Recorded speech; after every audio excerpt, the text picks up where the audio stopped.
You ever look at someone and think, how did they get there? Not just how they got the house or the title, but how they got the confidence to even believe they belonged in the room before anyone invited them in. See, the world teaches us to wait until we're validated, but the kingdom teaches us to walk like it's already done. And that's why the most successful people acted rich before they were, because they weren't faking it, they were faith in it.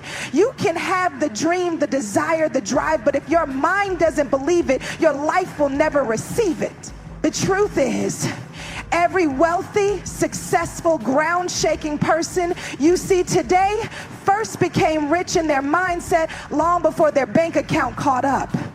You can't manifest what you don't mentally own. Let me bring it to you like this. Have you ever walked into a store, saw something you love, something you knew would look good on you, but immediately thought, I probably can't afford this? That moment right there is where the battle starts, because before your wallet even spoke, your mind already forfeited. Your mind already told you that's not for you. And that's what too many of us are living in, not a broke life, but a broke mindset. You can be living in a one-bedroom apartment but still think like a mogul. You can be driving a car with one headlight out but carry the mindset of someone who owns the dealership. Because mindset isn't about lying to yourself, it's about aligning with the higher version of yourself. The version God already sees, already called, already equipped. You're just catching up. Successful people didn't start with millions. They started with a vision that was so loud, so persistent, so undeniable that they had no choice but to move like it was already real. Their minds were rich before their lives reflected it. They believed they deserved more, not because someone told them, but because they started telling themselves. You don't wait to be chosen when you know you've been called. Let me be real. Some of us are poor in our minds because we've been raised in environments where lack was normal.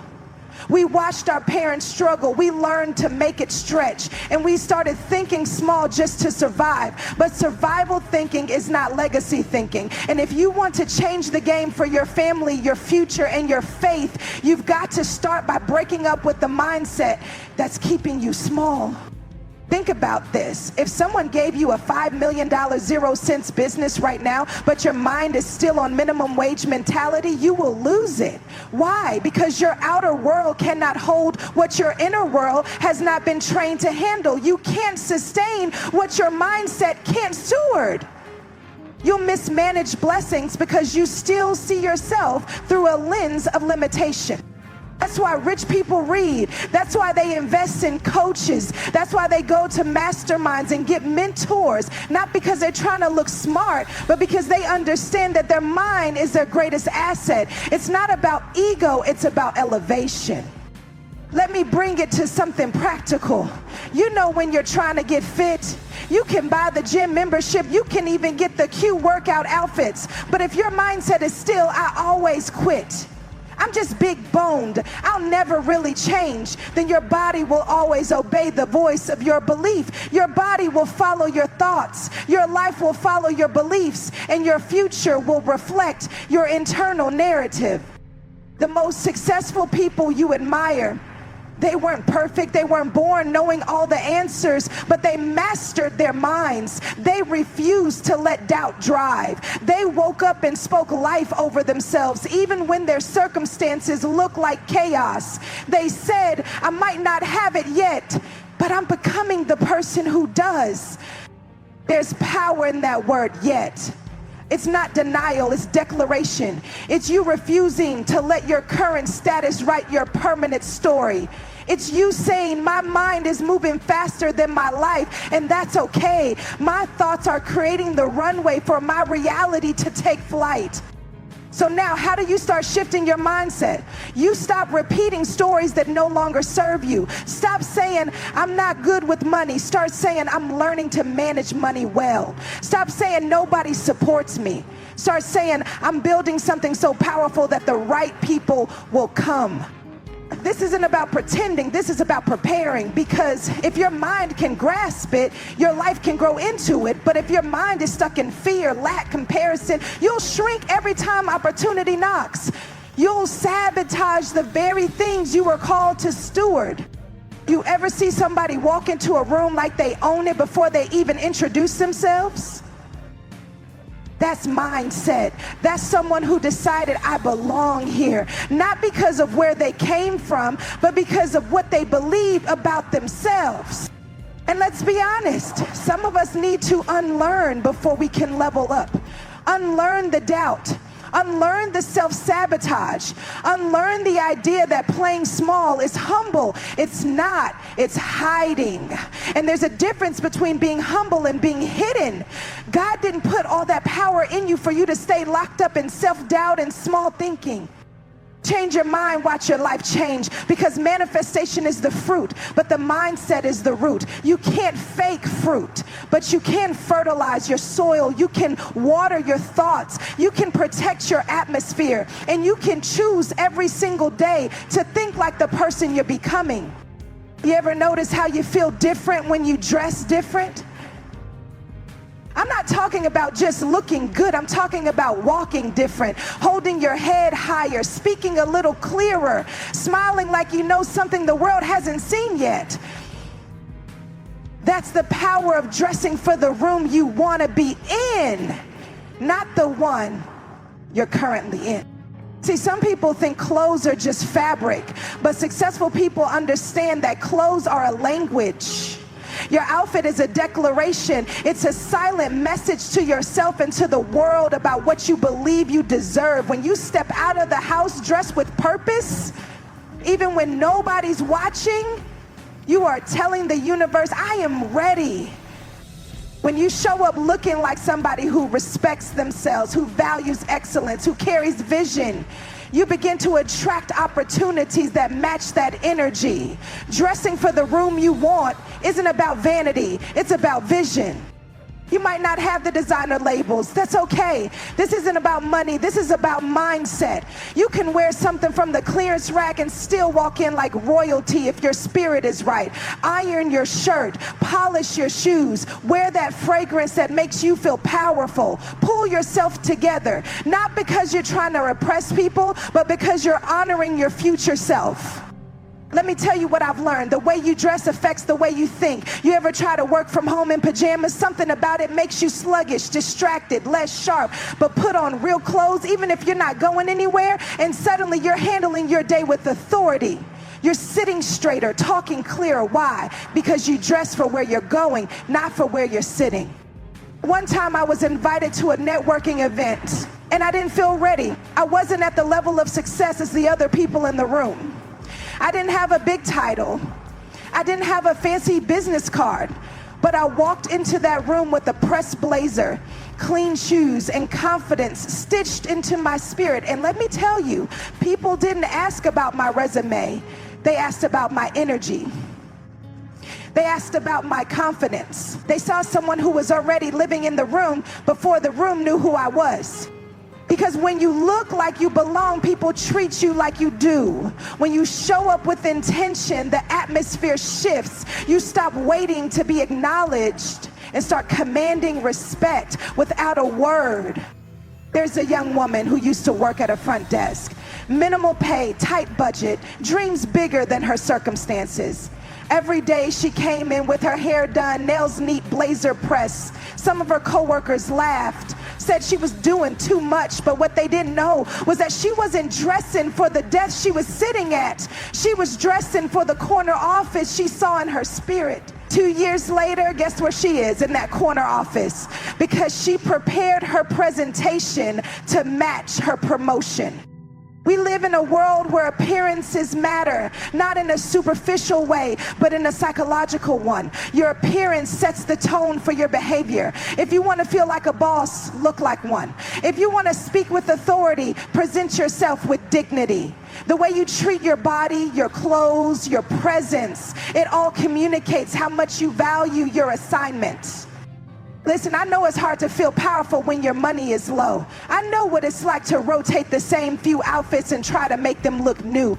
But excellence doesn't come from excess. It comes from effort, clean shoes, tidy hair, neat presentation. All of that says, I may not be rich yet, but I'm walking like I know what's coming.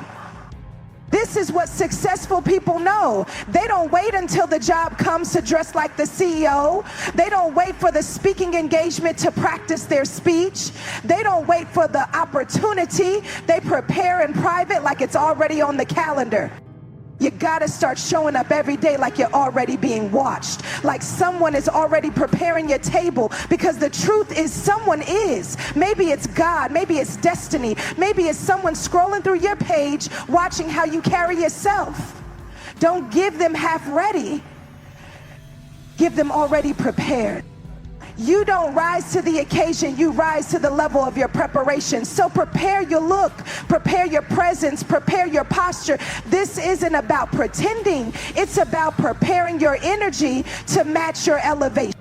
Think about the way a lion walks, calm, measured, never in a rush. That's how people with vision move. They don't need to shout, their presence speaks. Their appearance affirms their expectation. That's how you dress when you know you're not just in the room, you're meant to be there. You don't need permission to look like a success story. You don't need to wait for the applause to walk with poise. You don't need a title to carry yourself like royalty. All you need is the conviction that where you are is not where you'll stay. And how you show up today is a seed for who you're becoming tomorrow.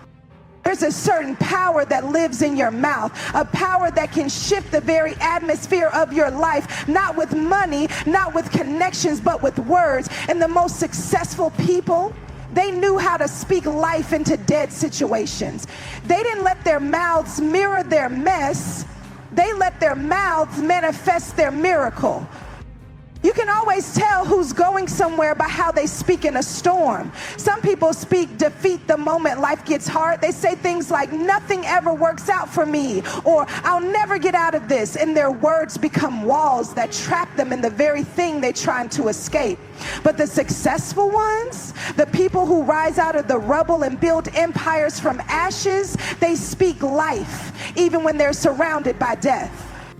Think about it. Your life responds to your language. Your situation may be chaotic, but your mouth can still be prophetic. You may not see a way, but your words can make one. Speaking life isn't about denying the pain. It's about deciding that pain won't have the final word. Let me take you there. Imagine a single mom working 2 jobs, barely making ends meet. Her bank account says overdraft. Her fridge says struggle. Her body says tired. But every morning she gets up, looks in the mirror and says, I am not stuck. I am a cycle breaker. My children will never know the level of lack I've seen. I am creating legacy, even if it hurts today. That's not delusion, that's declaration. That's a woman resurrecting her reality with the power of her words. Because here's what you need to understand. Your words don't just describe your world, they design it. And the people who succeed at the highest level are often the ones who decided to speak victory when everything around them screamed defeat. They said, I'm not broke, I'm in a rebuilding season. They said, I'm not lost, I'm being repositioned. They said, I'm not delayed, I'm being developed. Even Jesus standing at the tomb of Lazarus didn't get loud about the stink or the stone. He didn't say, wow, he's really dead, huh? No, he said, Lazarus, come forth. He spoke life into what looked finished. And if Jesus with all power chose to speak resurrection instead of reporting the obvious, who are we to do anything less? It's easy to speak life when everything is good, but power is proven in pressure.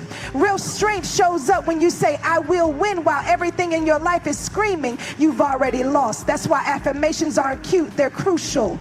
That's why declarations aren't optional, they're oxygen. You gotta breathe life into your dreams with the breath of your belief. I remember a man who had been laid off for nearly a year, no callbacks, no interviews, just silence. But every morning he'd get up, shave, put on a dress shirt and say, today's the day. I am valuable. I bring solutions. Somebody's looking for what I carry. His wife asked him one morning, why are you getting dressed like that? There's no interview. He looked at her and said, just because the call hasn't come doesn't mean I won't be ready when it does. 2 weeks later, a company called him out the blue with an offer that paid double his old salary. Why? Because he spoke life. He didn't bury himself under his disappointment. He refused to speak the language of loss. You can't speak death and expect life. You can't curse your circumstances and expect your future to bloom. Your words are seeds, and every day you're planting something. The question is, are you planting weeds of worry, or are you planting roots of resurrection? Some of you are walking around with graves in your spirit, dreams you buried because it didn't work out the first time, visions you gave up on because people didn't clap. But I dare you to go back to that grave. Go back to that dream. And don't just cry over it, speak to it. Tell it, I'm not giving up on you. I still believe you still have purpose.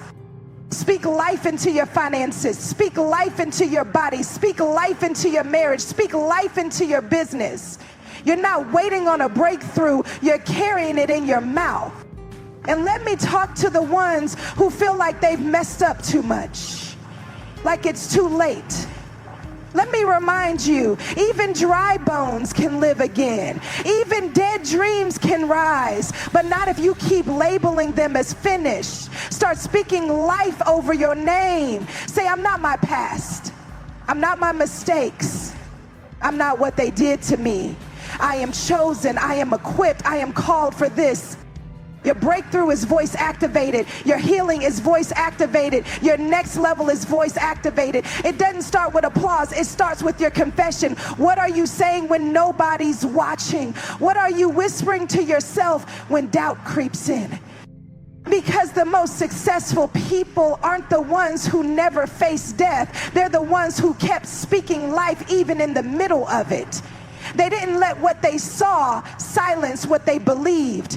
They didn't just report the problem, they prophesied the promise. Vision without habits is just a fantasy. You can have the most powerful dream in the world, the kind of dream that keeps you up at night and lights a fire in your soul. But if your habits don't match that vision, you'll never see it come to life. The most successful people, the ones who rise above average, the ones who turn dreams into dynasties, they didn't just dream big. They built disciplines that could carry the weight of the destiny they were chasing. You want to know the difference between wishing and winning? It's in the daily decisions nobody sees. It's not in the big moments. It's in the early mornings when the alarm goes off and your feelings say 5 more minutes, but your habits say purpose doesn't wait. It's in the choice to read when you'd rather scroll, to budget when you'd rather spend, to build when you'd rather binge. Let me make it plain. You don't rise to the level of your vision. You fall to the level of your habits. So if your habits are weak, don't expect your future to be strong. And that's not shade, that's strategy. Because the dream requires a foundation. And the foundation is built one repeated action at a time. Successful people understood that vision is a long game. They didn't just dream about being wealthy. They built spending and saving habits that matched someone who was already there.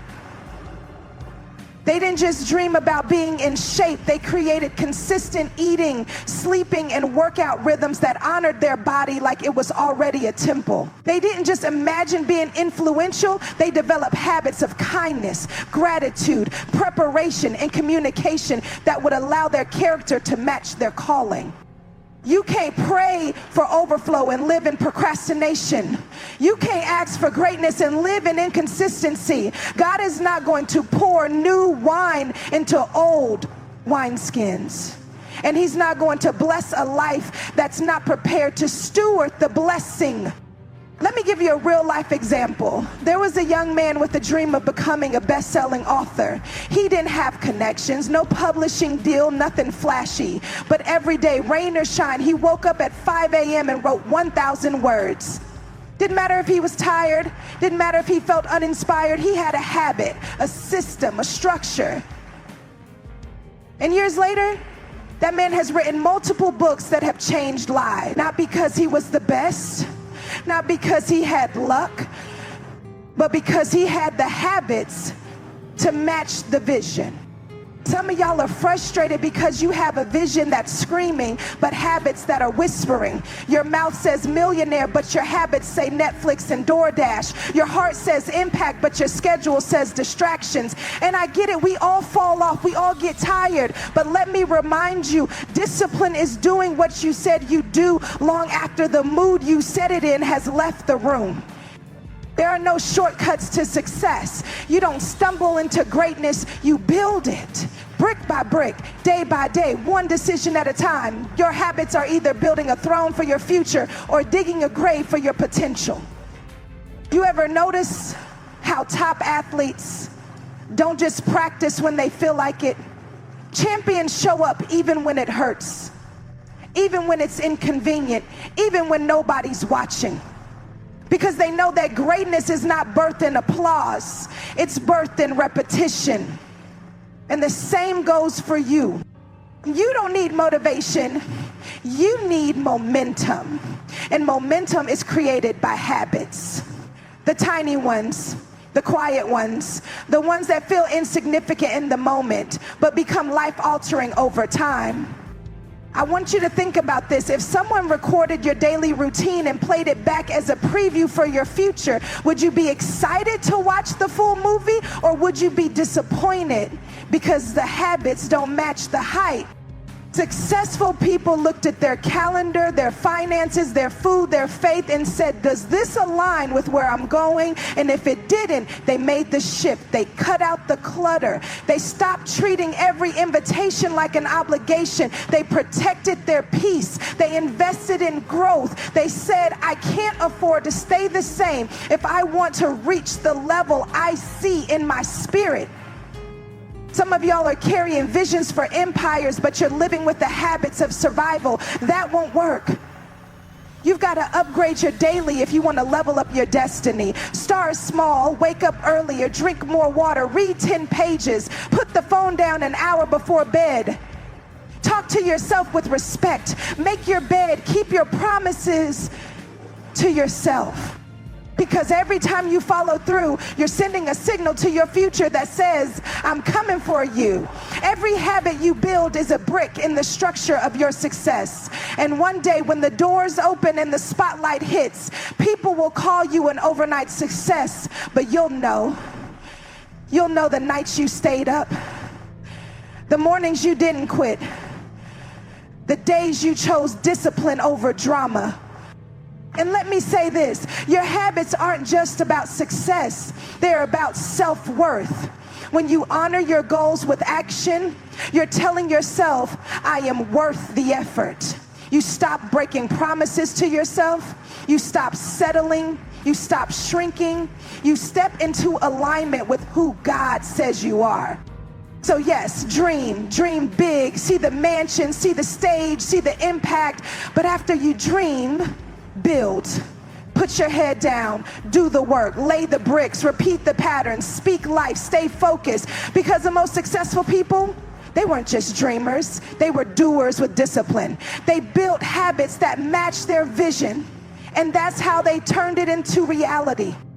You can't plant a seed in toxic soil and expect it to grow. The most successful people knew that. They understood that the vision wasn't just about what they could do, but about what they needed to surround themselves with. They weren't just careful about what they chased, they were intentional about what they allowed to chase them. They didn't just protect their dream, they protected their environment, because they knew the dream couldn't survive in just any climate. See, when God gives you a vision, it's like a baby, and babies don't just need love, they need protection. You wouldn't leave a newborn out in the cold. You wouldn't drop a seed on concrete and hope it grows. But some of us do that with our purpose. We keep putting our calling in rooms that don't believe in it. We keep placing our potential in conversations that poison it, and we wonder why nothing's moving. Maybe it's not you, it's the environment. Successful people didn't let just anybody speak into their spirit. They weren't available to every opinion. They had to get real selective, not because they were arrogant, but because they were aware that energy is contagious. And some people don't carry peace, they carry pollution.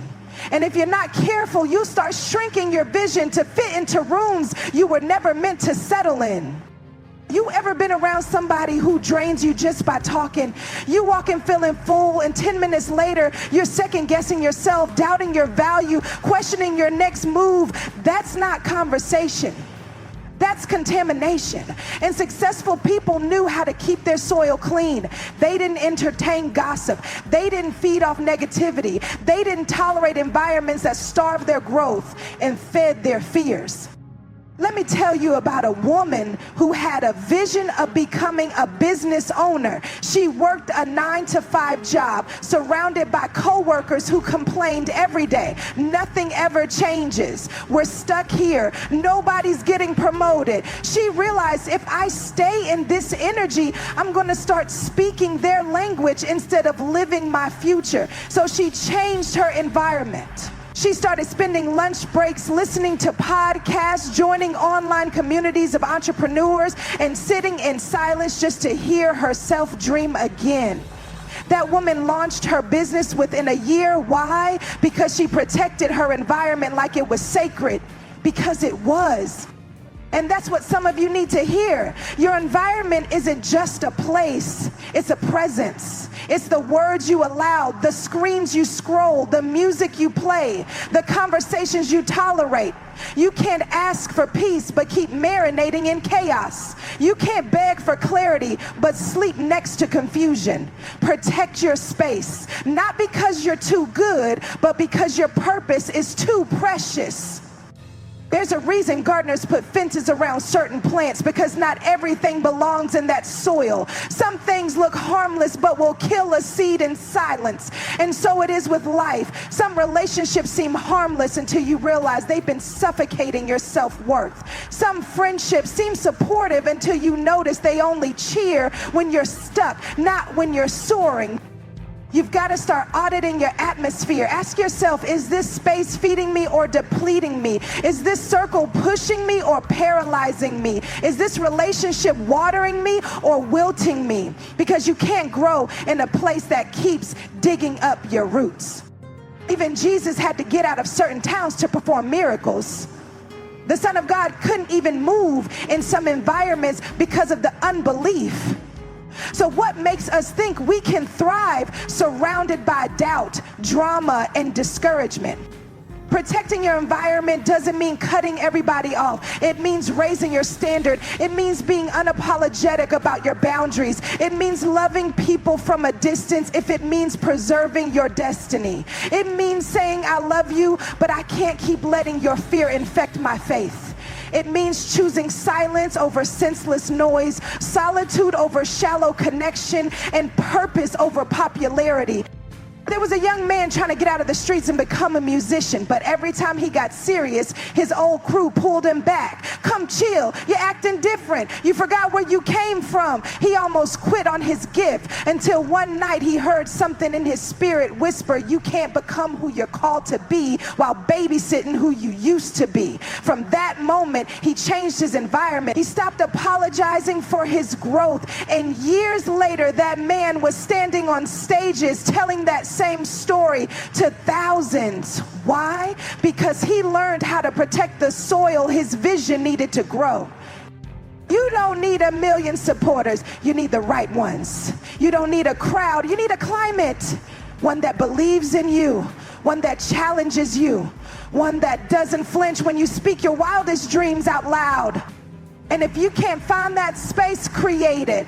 Be the energy you need. Speak life out loud until your atmosphere shifts. Fill your room with books, music, prayer, vision boards, whatever aligns with the life you see, because your environment should be a reflection of your expectation.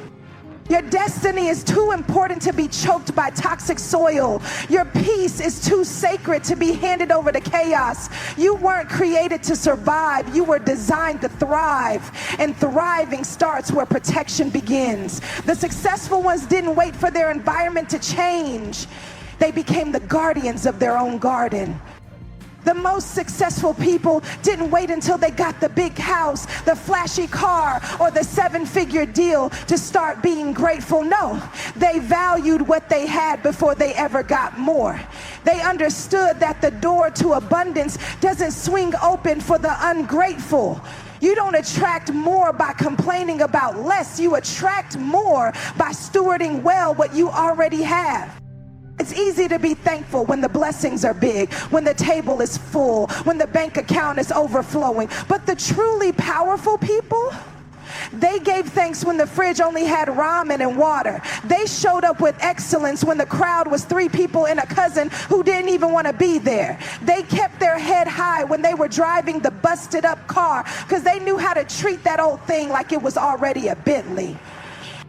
See, favor finds those who know how to be faithful with little. If you can't respect your now, you won't be ready for your next. And that's not punishment, that's preparation. The level you're praying for requires the level of gratitude you practice right now. Success isn't just about getting more, it's about being a good steward over what you already hold. Let me paint you a picture. There was a young woman who wanted to be a speaker, dreamed of standing on stages, holding a mic, speaking life into crowds. But at the time, her stage was a Sunday school room with 5 kids and broken markers. She could have rolled her eyes. She could have said, "This isn't what I asked for." But instead, she showed up like it was the main stage at a sold-out conference. She prepared, she prayed. She taught those kids with passion. She valued the small room. And do you know what happened? Doors started opening. Invitations started coming. Because she showed God, you can trust me with little. I won't despise small beginnings. You've got to stop looking down on what you've got and start treating it like it already carries destiny. That little 1-bedroom apartment, clean it like it's the mansion you're believing for. That small online business, run it like it's a global empire. That used car, take care of it like it's brand new. Because how you treat what you have determines what comes next. Gratitude is not passive. It's not just a feeling. It's a discipline.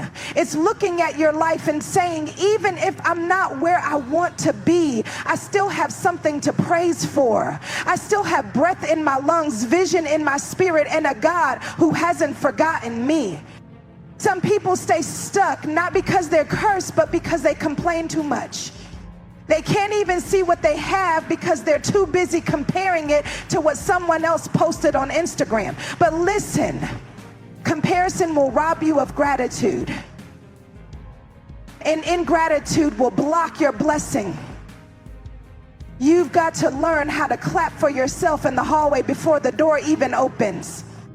I remember a man who worked as a janitor. Every night he scrubbed floors, emptied trash, cleaned toilets. But he had a dream of owning his own cleaning company. And instead of despising his position, he turned it into a classroom. He watched how the company ran. He learned systems. He took notes on products. And most importantly, he cleaned like he already owned the place. Years later, he launched his own company, and today he employs others doing the same work he once did. Why? Because he valued what he had before he got more. You don't wait to be excellent. You don't wait to be honorable. You don't wait to be grateful. You choose that now, because your next level is watching how you handle this level. And if you can't honor what's in your hands, you'll fumble what's coming. Even Jesus made it clear when the 5 loaves and 2 fish were all they had, he didn't complain. He lifted it up, gave thanks, and then the miracle happened. Because multiplication is always preceded by appreciation. If you want your little to turn into much, start thanking God like it's already multiplied. You've got to flip your perspective. Stop saying, I only have this small job, and start saying, I'm building discipline, learning skills, and creating a track record for bigger things. Stop saying, I'm just a stay-at-home mom, and start saying, I'm raising legacy. I'm pouring into future world changers. Stop saying, I don't have much, and start saying, I've got enough to start. Because here's the truth. Success is not a finish line. It's a mindset. And if you can't be rich in spirit while you're still broke in your bank, you'll stay chasing things that will never fill you. But when you learn to value what you've got, when you steward it well, when you show up like it already matters, that's when you open the gates for more. Successful people understood this. They didn't wait for someone to hand them better. They became better. They didn't treat the starter season like punishment. They treated it like preparation. They didn't curse the crumbs. They baked bread with it. Because they knew, if I can honor the crumbs, God can trust me with the feast. The secret? It's in how you show up when no one's clapping. It's in how you treat the little when your vision is screaming more. It's in the quiet gratitude, the whispered thank yous, the unseen excellence. The willingness to say, this may not be it, but I'll treat it like it is. That's how you prove you're ready. That's how favor finds you. Not when you get more, but when you value what's already yours. Hope says, I believe it might happen one day. But faith says, I'm moving like it's already mine. The most successful people didn't just hope life would get better. They walked like they already knew it would. They didn't sit still waiting for a sign from heaven to drop in their lap. They moved. They took risks. They took steps. They made decisions based not on where they were, but on where they knew they were called to be. They walked in faith and not just hope. Hope is beautiful, don't get me wrong. Hope will keep you dreaming, will keep your head up on dark days. But hope without faith is passive. It's wishing, it's fingers crossed. But faith builds. Faith prepares. Faith makes room. Faith doesn't need all the answers. It just needs a word, a whisper, a tug in your spirit that says, go anyway. Let me tell you something. The people you look up to, the ones you call lucky or blessed or favored, they didn't get there by sitting still hoping for the best. They got there because they moved when nothing made sense. They walked when the road wasn't paved. They believed when no one clapped. They invested when the return wasn't guaranteed. That's what faith looks like. There was a young man who worked as a delivery driver. Every day he dropped off packages, listened to podcasts, and dreamed of opening his own tech startup. He had no investors, no office space, no rich uncle ready to fund him. But he had faith. So he started sketching app designs in his notebook between stops. He saved every spare dollar. He took online coding courses in the back of his truck during lunch breaks. Someone asked him, why are you working so hard for something that might not even happen? And he said, because I'm not waiting for it to happen. I'm walking like it already is. And a year later, that app got funded. He left that truck behind and walked into his purpose. Why? Because he moved by faith, not just feelings. Faith doesn't require a blueprint, it requires obedience. It's packing your bags like you already got the ticket. It's filling your resume like the door is already open. It's praying over your business like it's already global. Faith looks crazy until it becomes your testimony. You have to learn to walk like your feet were ordered, not like you're wandering. Too many people are waiting for certainty before they commit, waiting for applause before they act, waiting for permission before they believe. But baby, if you wait on perfect conditions, you'll wait forever. Faith is messy. It's uncomfortable. It'll make you show up to the interview with less qualifications but more favor. It'll make you give when your account says not today. It'll make you register for the class you don't know how you'll finish. But that's the beauty of it. Faith is a language God understands. And heaven responds to movement. There's a woman who wanted to be a chef, but she didn't even have her own kitchen. She lived in a small studio apartment with a stove that barely worked, but instead of giving up, she cooked every day with what she had. She filmed her meals with her phone propped up on books. She shared her recipes on social media, and do you know what happened? One of her videos went viral. A restaurant noticed her. Today, she's got her own cooking show. Why? Because she walked in faith. She didn't need a fancy kitchen to believe she was already a chef. That's what separates the dreamers from the doers. Hope will keep you wishing, but faith will have you working. Faith will have you preparing a nursery before the pregnancy test even turns positive. Faith will make you act like a CEO while you're still printing flyers at home. Faith will have you showing up like you're already chosen, already appointed, already backed by heaven. Some of you are sitting on dreams because you're waiting to feel ready. But let me tell you, faith doesn't require ready. It requires movement. Take the first step. Faith shows up in your schedule, in your habits, in your investments, in the way you talk. Stop saying one day I hope and start declaring today